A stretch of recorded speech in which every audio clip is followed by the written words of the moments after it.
Señales del pronto regreso de Cristo. Es el segundo título y lo estudiaremos en esta segunda noche. Antes de empezar, es necesario pedir la dirección de nuestro Dios para poder estudiar su palabra. Así que los invito a que, así como están, inclinen su rostro con reverencia y pidamos la dirección de nuestro Dios. Padre nuestro, que tu morada es en el cielo, santo, santo, santo es tu nombre, oh Dios. Te rogamos, oh Padre, te suplicamos, Señor, seas, Señor, con nosotros, que al abrir tu palabra santa, tú puedas guiarnos y que nuestra mente, Señor, pueda captar lo que tú deseas que entendamos. Guíanos, Señor, a través de tu Espíritu Santo. Amén. Limpia y purifica mis labios, Señor, para que hable conforme a tu santa y divina voluntad. Amén. Te lo pido en el nombre de Jesús. Amén. Amén. Muy bien, mis queridos hermanos. Tenemos ahora pues la introducción en Mateo 24:3. Está aquí en la pantalla. Para los que no alcancen a leerlo aquí, pueden buscar en sus Biblias el capítulo 24 de Mateo, versículo 3. Dice así: y estando él sentado en el monte de los olivos, los discípulos se le acercaron aparte diciendo: dinos, ¿cuándo serán estas cosas? ¿Y qué señal habrá de tu venida y del fin del siglo? Quiero que, hermanos, observemos desde cuándo el ser humano tiene deseos de conocer las señales. Estuvo Jesús ahí con ellos. Y la pregunta que los discípulos le hacían es: ¿cuándo? ¿Cuándo? Hoy en día, ¿ustedes creen que ya no nos interesa saber cuándo? Todos queremos, ¿verdad? Quisiéramos saber. Y Jesús les dijo, ¿qué les dijo? ¿Qué señales habrá? Los discípulos preguntaron y Jesús contestó. Bueno, mis hermanos, como yo les decía el día de ayer, en cuanto a las señales, aquí en el libro de Mateo 24 las encontramos, las podemos encontrar. Sin embargo, el espíritu de profecía abunda un poco más en las señales, pero fíjese que no tanto, así que vamos a ir comparando y voy a leer Mateo 24 hasta el versículo 22, del 3 al 22, y ahora después vamos a ver lo que dice el libro de Elena G. de Juan. Ya leímos el número 3 del capítulo 24, vamos al 4. Respondiendo Jesús les dijo: mirad que nadie os engañe, porque vendrán muchos en mi nombre diciendo: yo soy el Cristo, y a muchos engañarán. 6. Y oiréis de guerras y rumores de guerras. Mirad que no os turbéis, porque es necesario que todo esto acontezca, pero aún no es el fin, porque se levantará nación contra nación, reino contra reino, y habrá pestes, hambres, terremotos en diferentes lugares, y todo esto será principio de dolores. Entonces os entregarán a tribulación y os matarán, y seréis aborrecidos de todas las gentes por causa de mi nombre. Muchos tropezarán entonces y se entregarán unos a otros se aborrecerán, y muchos falsos profetas se levantarán y engañarán a muchos. Y por haberse multiplicado la maldad, el amor de muchos se persevere hasta el fin, este será salvo. Vamos a dejarlo hasta ahí, hasta el 12, porque da una sentencia. Dice, mas el que persevere hasta el fin, este será salvo. Es decir, las señales están dadas.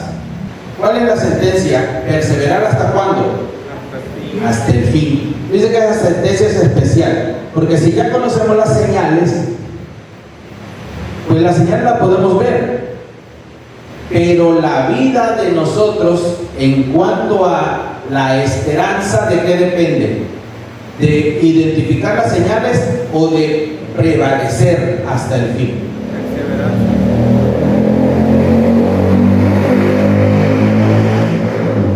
¿De qué? De perseverar, de prevalecer. ¿Qué pasa en la vida del cristiano?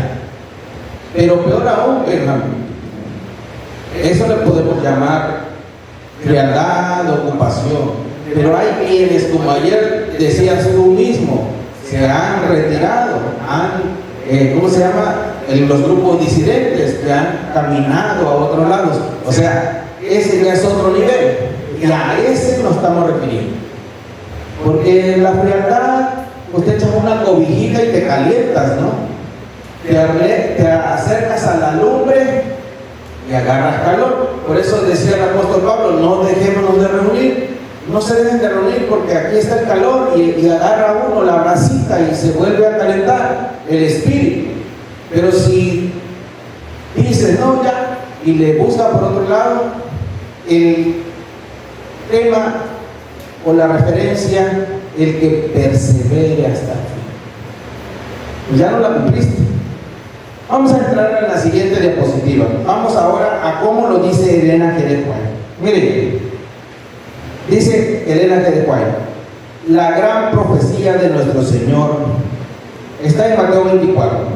Oiréis guerras y rumores de guerras, porque se levantará nación contra nación, reino contra reino, y habrá pestilencias y hambres y terremotos por los lugares, y todas estas cosas son principio de dolores. Ok, entonces Elena G. de White dice, mire, la profecía de nuestro Señor. Nuestro Señor nos está advirtiendo esto. Pero ¿qué hay aparte de esto? Dices, eso no es el fin. Solo es que principio de dolores. ¿Recuerdan ayer cómo estuvimos hablando? Y ayer decíamos, todavía no. Hay muchos que dicen, vámonos a huir a las montañas. No, todavía no. ¿Quién nos va a dar esa señal? ¿Qué pastor nos va a decir? ¿Qué evangelista es el que va a proclamar? Nadie. Esa va a ser Dios mismo hablándonos. Si tú estás conectado, si esto está viendo, Dios te ilumina y te dice, ahora sí. Pero ¿qué pasa si no estás en comunión con Dios? ¿Qué pasa si estás en disidencia o en frialdad? Te va a pasar como el micrófono. Va a interferir, no va a recibir la señal. Así que es necesario. Muy bien, las señales están dadas, pero todo eso es principio de dolores. Todavía no entra, es parte, tiene que pasar. ¿Cuáles son estas señales? Mire, señales en los cielos, dice. De la higuera aprended la parábola, cuando ya su rama se enternece y las hojas brotan, sabéis que el verano está cerca. Así también vosotros, cuando viereis estas cosas, sabed que está cercano a las puertas. Es decir, hoy estamos viendo, y supongan que ya empiezan las evidencias, como ya lo hemos visto en algo. ¿Qué vamos a decir? ¿Falta mucho o falta poco? ¿Cuánto falta? Con lo que hemos visto. ¿Mucho o poco? Poco. Claro, ¿verdad? Jesús siempre se ha referido a su regreso como tardado o pronto. Como pronto, ¿verdad? Desde que les dio esta respuesta a los discípulos. Desde este momento, Él les dijo que era pronto. Pero, Araceli, ¿no se te hace que ya lleva mucho tiempo? Desde los discípulos les dijo que era pronto. Ya, ¿verdad? Los tiempos de Dios no son como los nuestros, claro. Entonces la palabra de Dios nos dice que para Él 1000 años es como un día. Entonces dice Benjamín 2000 años, pues lleva 2 días para Él que nos dijo eso. O sea, es pronto, pero nosotros no entendemos ese vocabulario. También aquí en Mateo vamos a ver que se refiere a que no va a pasar esta generación. Y por eso Pablo en algunos escritos él decía, nosotros, los que quedemos en vida, dice. O sea, él se contaba porque decía, no va a tener esta generación, pero ya pasó. Es decir, no es que no sea pronto, es que el pronto de Dios y el pronto de nosotros es un poco distinto, ¿verdad? Entonces nosotros hiciéramos las cosas en nuestros términos. Pero ¿qué crees? La voluntad de Dios tú no la puedes manejar en tus términos. Él tendrá cuándo, cómo, dónde y por qué. Y nosotros, aunque querramos, tenemos que confiar. Señales en la tierra, dice, y habrá señales en el sol y en la luna y en las estrellas, y sobre la tierra angustia de naciones. Mateo 24, 29. Las naciones están en desasosiego, nos aguardan tiempos de perplejidad.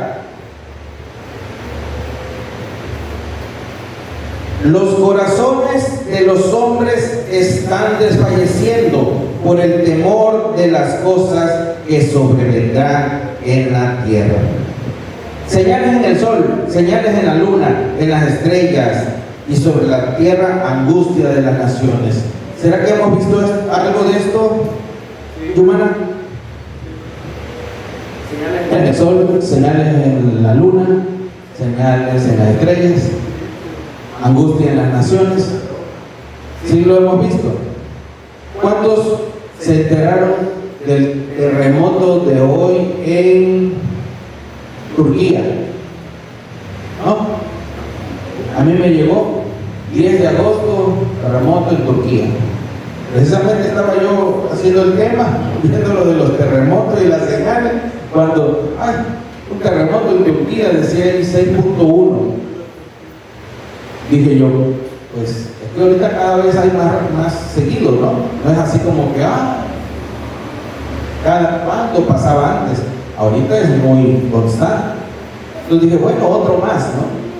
Terremoto hoy, según mi notificador de noticias. Entonces sí hay estas señales en el sol, la luna, las estrellas, y sobre la tierra angustia en las naciones. Las naciones están en desasosiego. Las naciones. Hermanos, tal vez ustedes no sigan las noticias. Yo, como ya estoy viejito, ya sigo las noticias. Entonces ya me entero ahí en las notas periodísticas. Y efectivamente hay una ¿cómo se llama? Inquietud o incertidumbre. Las naciones hoy no tienen certidumbre, inclusive en México, porque dice, a ver de qué humor se levanta el presidente de allá, porque que lo trae que aranceles, que la banda, que, o sea, hay una incertidumbre. Hay que estar como que a ver con qué va a salir ahora, ¿no? Entonces, y no es nada más nosotros, esto se extiende a nivel mundial. Entonces, aquí cobra vida esta descripción de Elena G. de Juan. Señales en la tierra. Vamos a avanzar a la siguiente diapositiva. Muy bien, hermanos, miren, aquí vamos a entrar en algo muy relevante. Esto tiene que ver contigo y conmigo, hermanos. Falsos profetas. Queridos hermanos, aquí nos vamos a llevar un buen tiempo porque los falsos profetas, creo que a nivel personal como espiritual, tú y yo, hermano querido, tenemos que tener mucho cuidado con los falsos profetas. Creo que es lo más terrible que nos puede acechar en los tiempos finales. Dice el párrafo de Elena G. de White: muchos falsos profetas se levantarán y engañarán a muchos, según Mateo 24:11. Me fueron mostradas muchas personas que pretendían ser especialmente enseñadas por Dios y que intentarían y que debido a un concepto equivocado de lo que es el deber, emprenderían una obra que Dios nunca les había encomendado.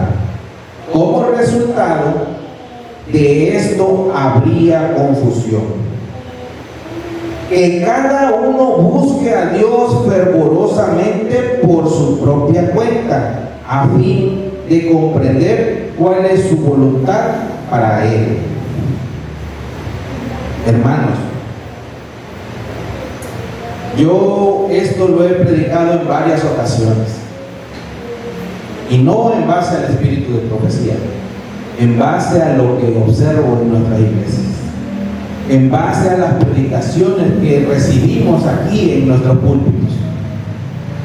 Hay mensajes que pretenden darte una primicia.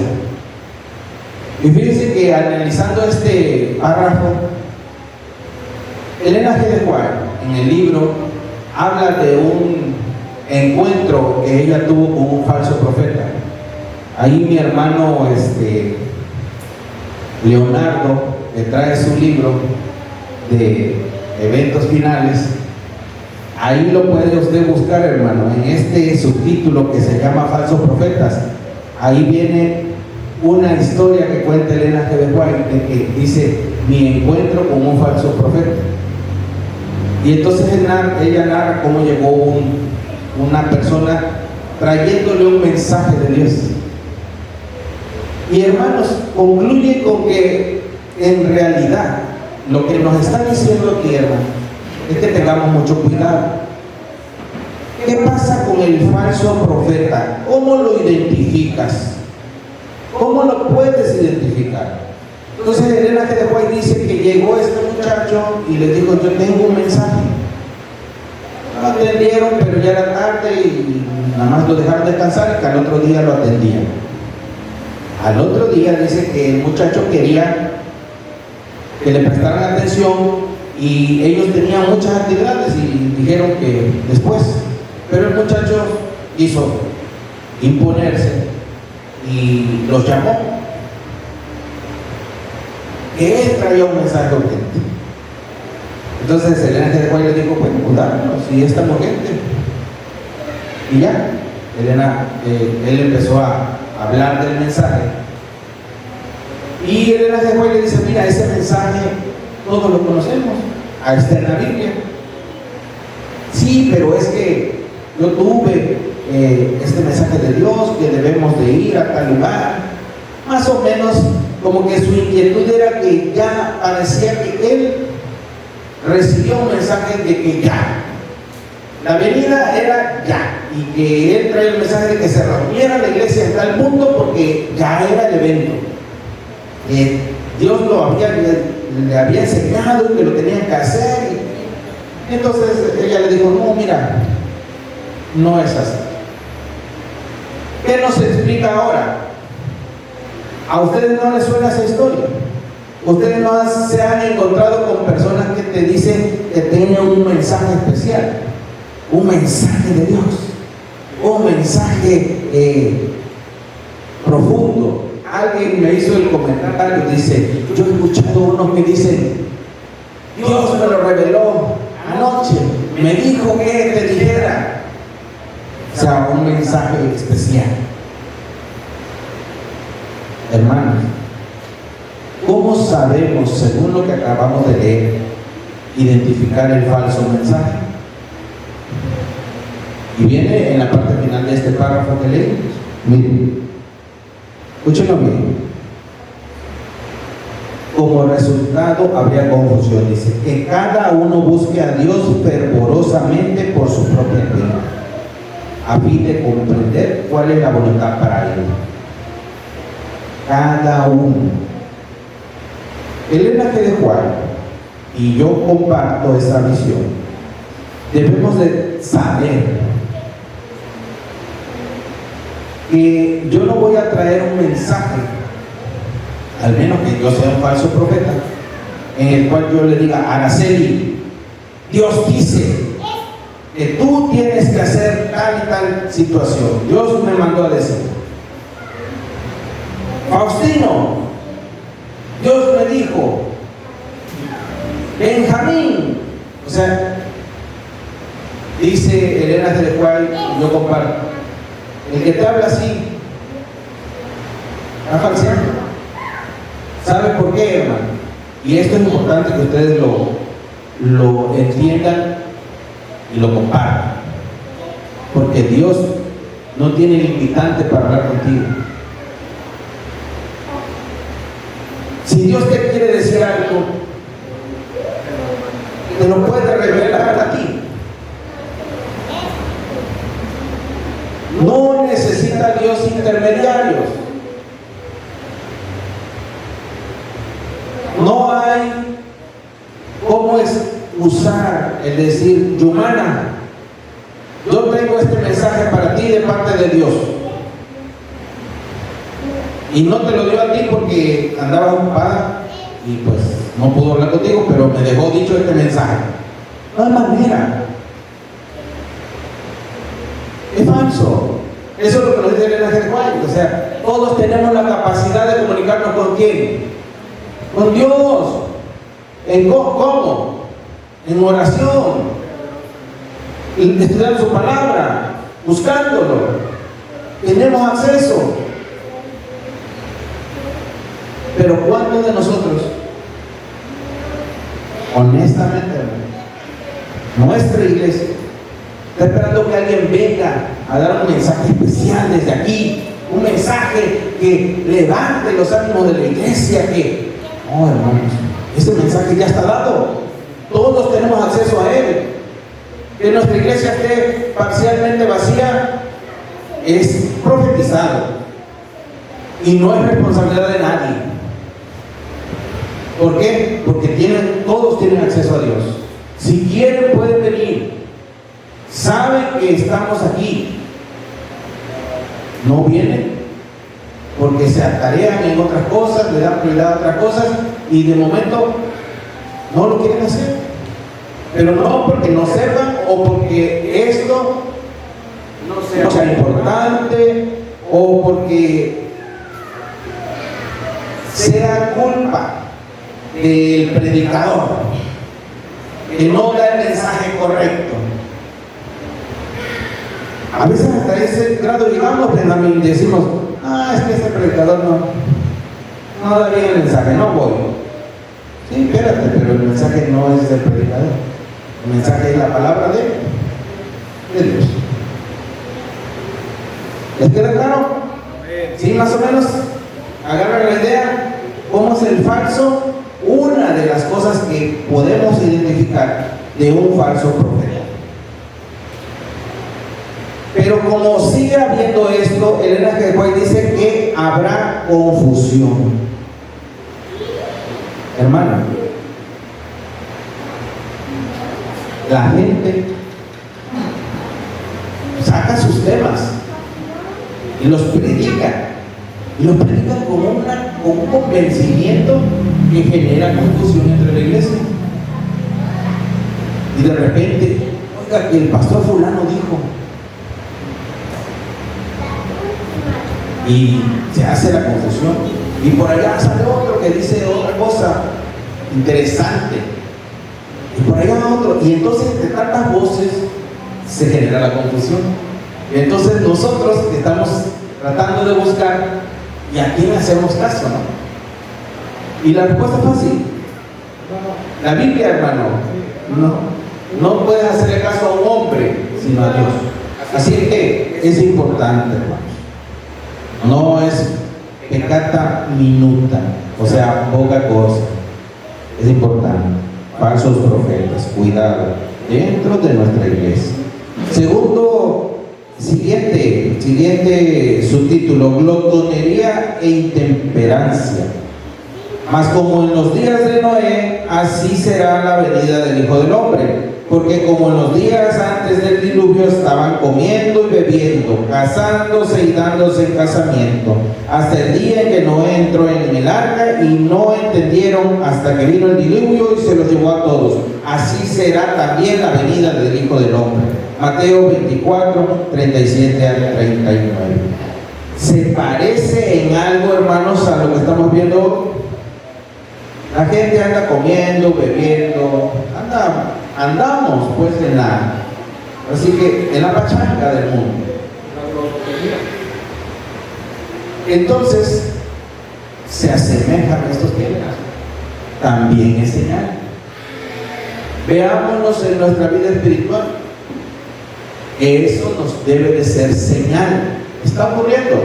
Nuestra iglesia así está. Ayer en la reunión de líderes, me acuerdo que al pasar el termómetro decían, ¿y cómo estamos? Y pues, de alguna manera yo sabía, ¿no? La idea. Y yo les decía, no, pues ahí vamos.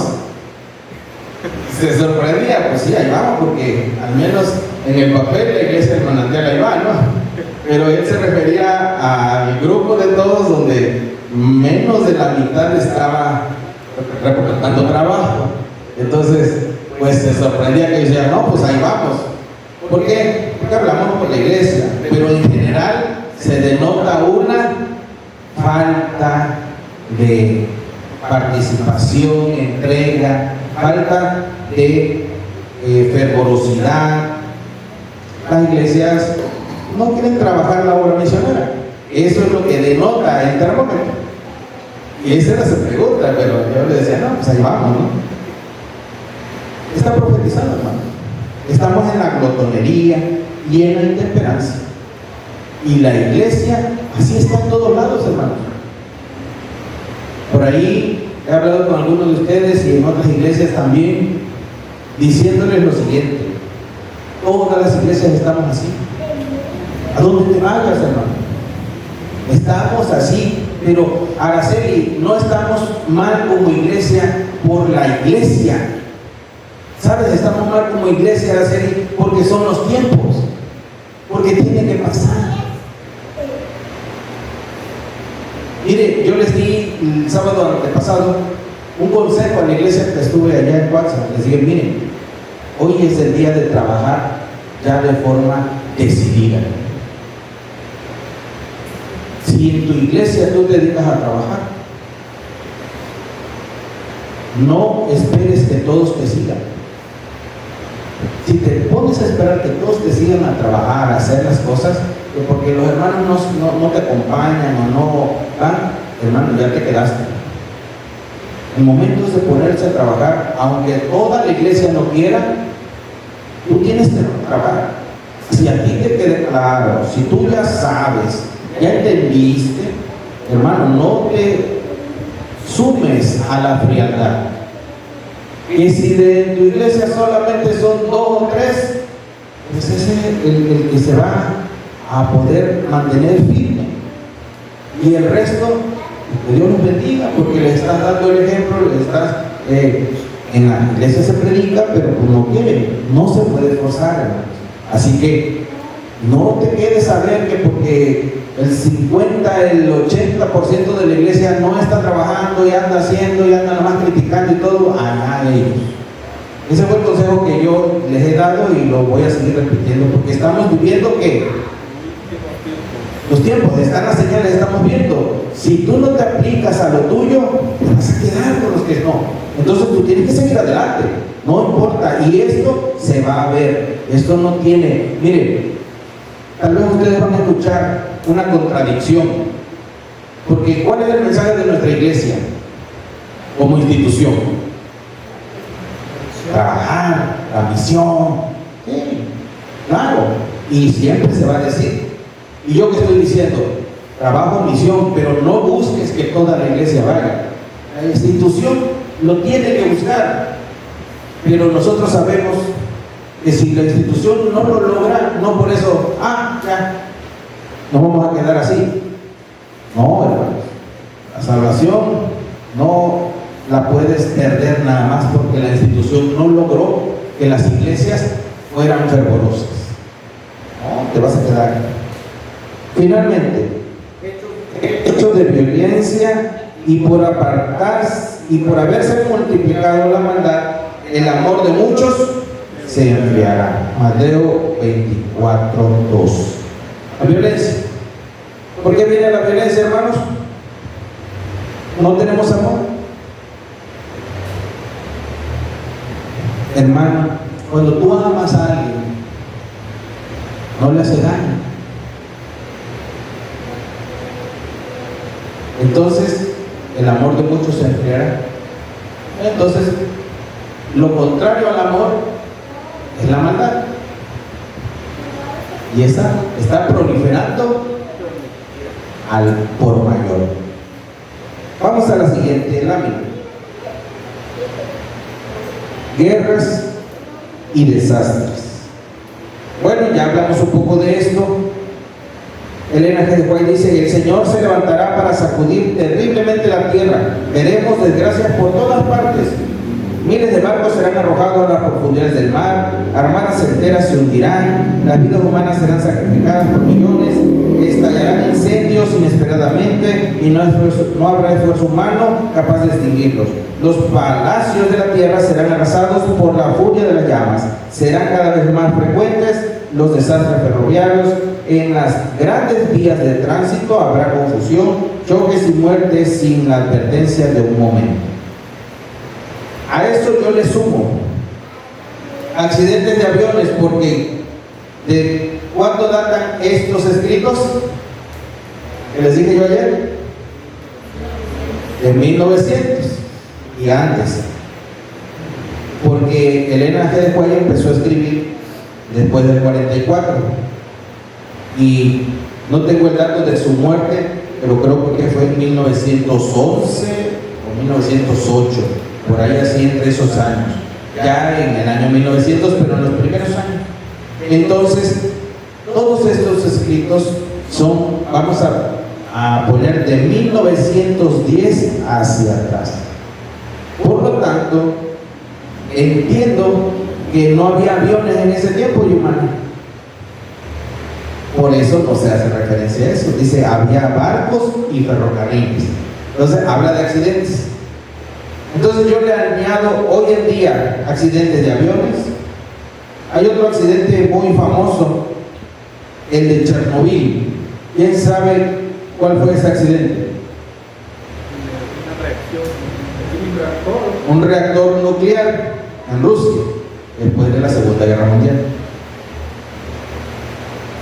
Incendios como el de California que acaba de pasar, también. Inundaciones también acaban de pasar. Tsunamis también, ¿verdad? Otro, el COVID-19. Eso nunca había sucedido. Y esto ya lo estamos viendo, ya sucedió. Y de ahí otra vez las guerras. Ucrania-Rusia, Israel-Irán, Estados Unidos contra todo el mundo, etcétera, etcétera. O sea, esto continúa, hermanos. Guerras y desastres. También encontramos terremotos, inundaciones, crímenes, hambre y pestilencia. Todas esas cosas, hermanos, ya lo estamos viendo. Llevamos mucho tiempo observando esto. Ahora, voy a leerles un párrafo donde él nos habla de grandes bolas de fuego. Dice que es una visión que ella tuvo. Y al finalizar esta visión, ella hace énfasis a un reclamo.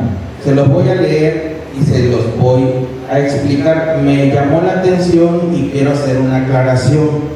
Dice: oía a alguien decir, sabíamos que los juicios de Dios visitarían la tierra, mas no pensamos que vendrían tan pronto.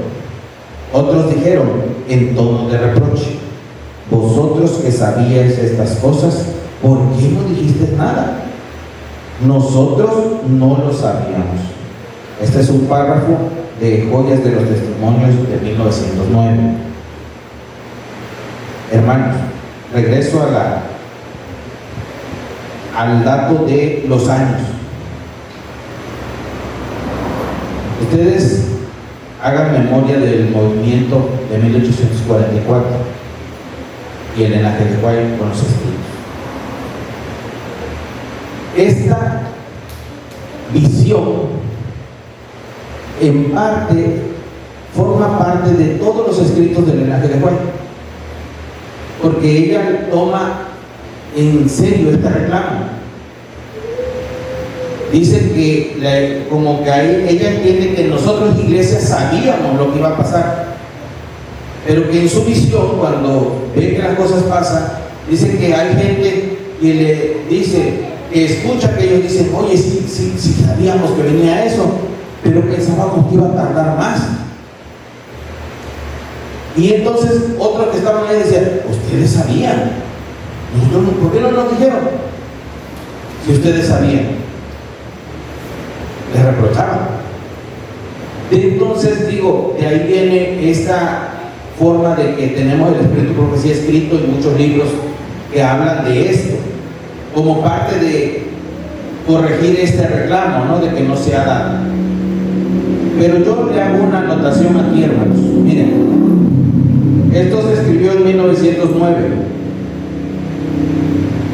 Creo que puede tener validez. Pero hoy, en 2025, hermanos, esto ya no es válido. Hoy ya nadie puede decir: no sabía, ¿por qué no nos dijiste? Porque estas temáticas, hermanos, yo no recuerdo la fecha, de este año, di una campaña de esto. El temario venía de profecía. ¿No recuerdan ustedes cuál fue? Aquí también la tuvimos. Una campaña de profecía. Tenemos el temario y todo. Esas campañas ya se han dado, no una, muchas veces, hermanos. Estos libros están escritos ¿desde cuándo? Se han regalado libros al por mayor de esta temática. Hoy traigo para regalarles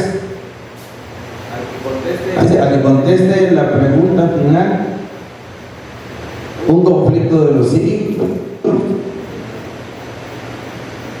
o un primeros escritos,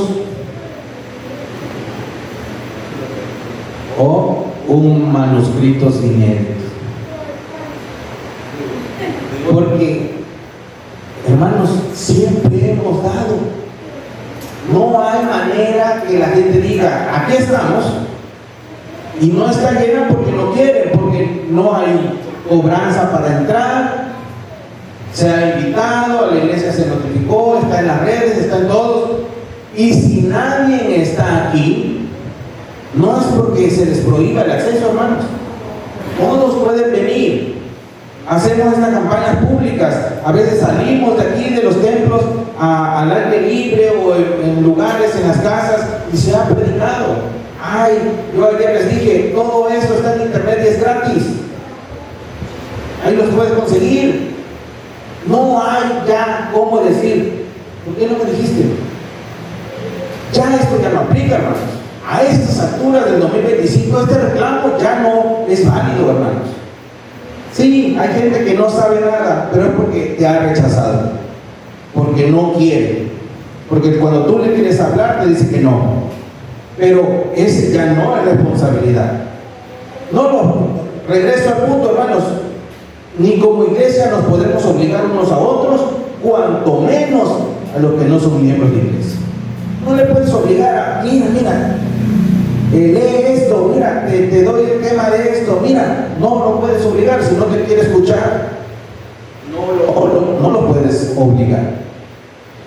Así que énfasis. Esta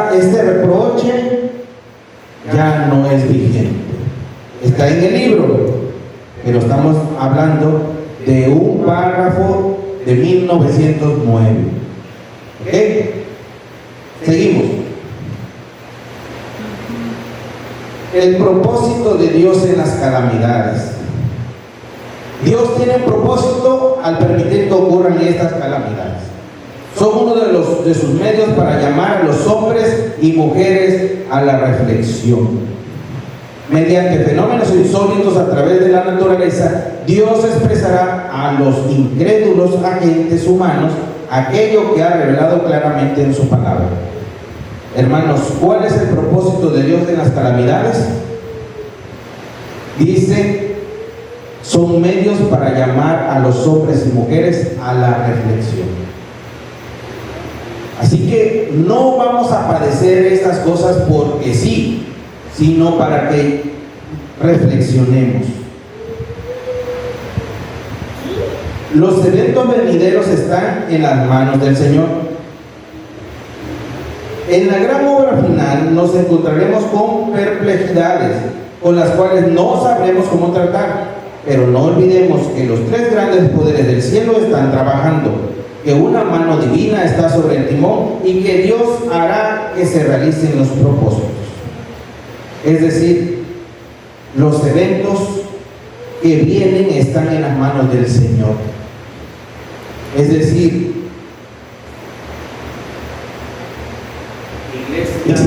iglesia el manantial. ¿En qué manos debemos de estar? Yomelí, ¿en qué manos quieres estar? ¿En manos de quién?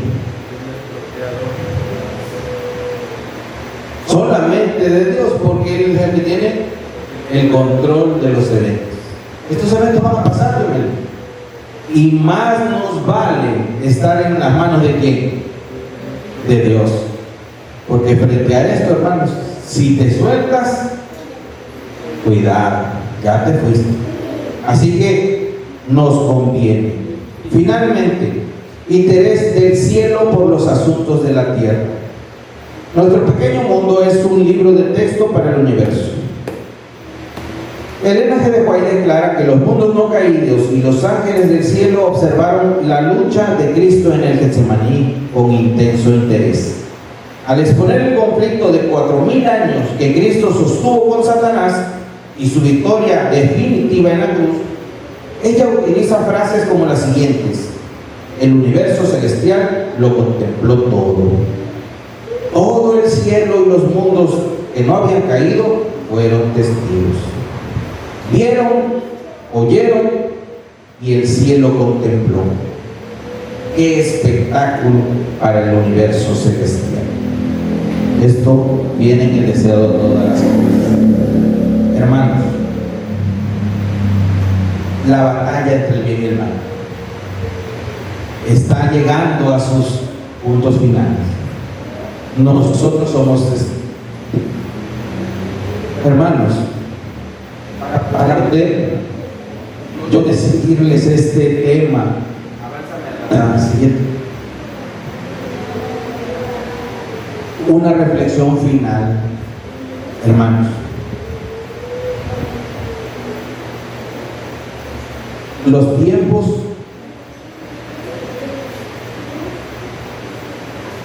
están marcados con las señales de Dios. Y esas señales las conocemos. Señales más están aquí en su palabra. Y tú, querido hermano, estás destinado a conocer las señales y a compartirlas. Pero si no te interesa, si no le pones atención, si te da flojera y nuestra iglesia está vacía, hermanos, ya no hay responsabilidad alguna para reprochar porque no sé, porque no, yo no sabía, a mí nadie me dijo. No existe, hermanos. Si no te interesa, si no quieres saber, no se te puede obligar. Las señales están aquí en la palabra. Y Dios nos ha dejado tanta información para identificar, para no caer en los engaños, para saber qué hacer. Porque finalmente, ¿saben que no? Les decía yo ayer, no debemos de presentar esta información para asustar a nadie. Esta información es para ti y para mí, para saber y no ser engañados. ¿Cuál es nuestra misión? ¿Cuál es lo que debemos de hacer aún cuando sabemos las señales? Las señales no son para que huyamos a la montaña. Las señales para que prediquemos el Evangelio. Si tú sabes que los tiempos están sucediendo y todo, tú no debes de perder tiempo y ir a predicar el Evangelio, porque eso es lo único que Dios nos encargó. Y las señales son para que sepas qué está pasando, para que no te distraigas. Y la única manera de permanecer en las manos de Dios es predicando su Evangelio, no la profecía, su Evangelio. Y su Evangelio es el Evangelio eterno, se no va a pasar de moda. Así que bien, voy a hacer una pregunta final nada más para en general. ¿Cuál es el propósito de Dios en las calamidades? Llamar nuestra atención. Las calamidades están sucediendo y nos van a suceder para llamar nuestra atención hacia quién, hacia Dios. Tal vez te estás descarrilando, tal vez estás yendo por un lado que no. Las calamidades tienen un propósito: llamar tu atención a Dios. Pues hemos vivido esta noche con esta reflexión. Las señales están dadas, pero hermanos, no hay que tener temor. Cada una de ellas es para llamar nuestra atención hacia Dios y que prediquemos el Evangelio, que es lo que Él nos ha pedido y nos comentó. Que Dios nos bendiga. Amén.